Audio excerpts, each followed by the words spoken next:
বন্ধুরা, আমি তোমাদের কাছে নতুন একটা রেসিপি নিয়ে এসেছি, ধোকলা। এটা ওটস আর সুজি দিয়ে আমি তৈরি করছি। এটা কিন্তু সুগারের রুগীরা খুব ভালোভাবে খেতে পারবে। আমি এর মধ্যে চিনি ব্যবহার করছি না, আমি সুগার ফ্রি ব্যবহার করব। তোমাদেরকে দেখিয়ে দিচ্ছি, দেখো আমি ধোকলাটা কিভাবে তৈরি করছি আর কি কি জিনিস লাগছে। এবার দেখো মিক্সির মধ্যে আমি সুজি দিয়ে দিচ্ছি। দেখো আমি এক বাটি সুজি নিয়েছি, এক বাটি থেকে একটু কম সুজি নিয়েছি। এটা আমি ওটস নিয়েছি, এখানে টমেটো আছে, কাঁচা লঙ্কা আছে, ইনো আছে, লেবুর রস আছে, আদা রয়েছে, টক দই রয়েছে, সুগার ফ্রি। দেখো আমি এক বাটি সুজি নিয়েছি, এক বাটি থেকে একটু কম সুজি নিয়েছি। এটা আমি ওটস নিয়েছি, এখানে টমেটো আছে, কাঁচা লঙ্কা আছে, ইনো আছে, লেবুর রস আছে, আদা রয়েছে, টক দই রয়েছে, সুগার ফ্রি। এবার দেখো মিক্সির মধ্যে সুজি দিয়ে দিচ্ছি, ওটস দিয়ে দিচ্ছি, এবার টমেটো দিয়ে দিচ্ছি, কাঁচা লঙ্কা দিয়ে দিচ্ছি, আদা কুচি দিয়ে দিচ্ছি, টক দই দিয়ে দিচ্ছি, নিয়ে সব একসাথে পিষিয়ে নেব। এর মধ্যে একটু নুন দিয়ে দিচ্ছি,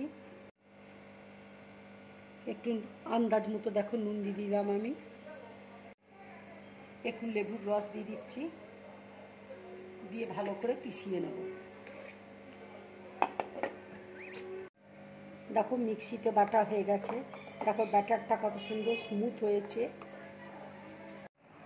দেখো আমি এখানে সুগার ফ্রি দিয়ে দিচ্ছি, তোমরা ইচ্ছে করলে চিনি দিতে পারো, আমি অল্প করে সুগার ফ্রি দিয়ে দিচ্ছি।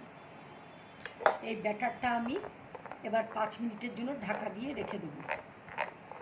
5 মিনিট হয়ে গেছে, দেখো এবার আমি ইনো দিয়ে দিচ্ছি।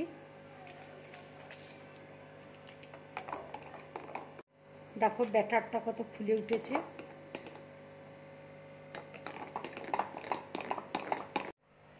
বাটির মধ্যে দেখো তেল গুলিয়ে নিয়েছি, এবার আমি বাটির মধ্যে ব্যাটারটা দিয়ে দিচ্ছি।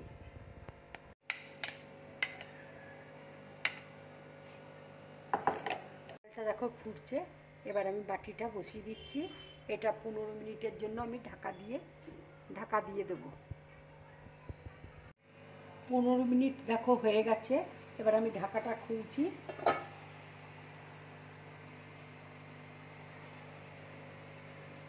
দেখো হয়ে গেছে, এবার আমি গ্যাসটা অফ করে দিচ্ছি, ঠান্ডা হলে নামিয়ে নেব। দেখো থালার মধ্যে আমি নামিয়ে নিলাম, ঠান্ডা হলে এটা আমি কেটে নেব। দেখো প্যানের মধ্যে আমি তেল দিয়েছি, তেল গরম হয়ে গেছে, এবার আমি সরষে ফোড়ন দিয়ে দিচ্ছি।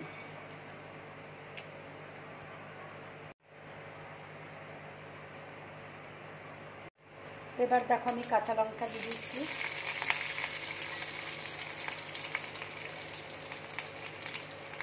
কারি পাতা দিয়ে দিচ্ছি,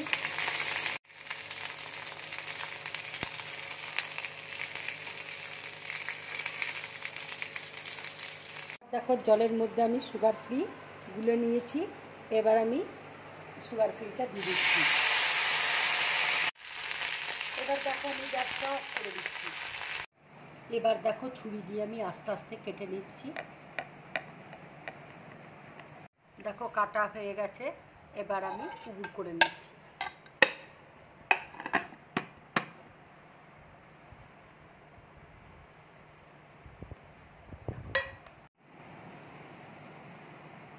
ঠিক এইভাবে তোমরা ধোকলা করবে। এবার দেখো আমি পিস পিস করে কেটে নিচ্ছি।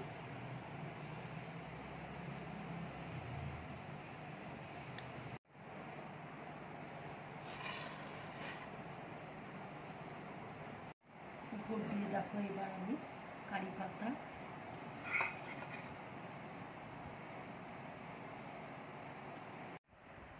বন্ধুরা আমার এই ধোকলার রেসিপিটা তোমাদের যদি ভালো লাগে তাহলে লাইক করবে, শেয়ার করবে আর ড্রিম ব্লগ চ্যানেলটাকে সাবস্ক্রাইব করবে। নমস্কার।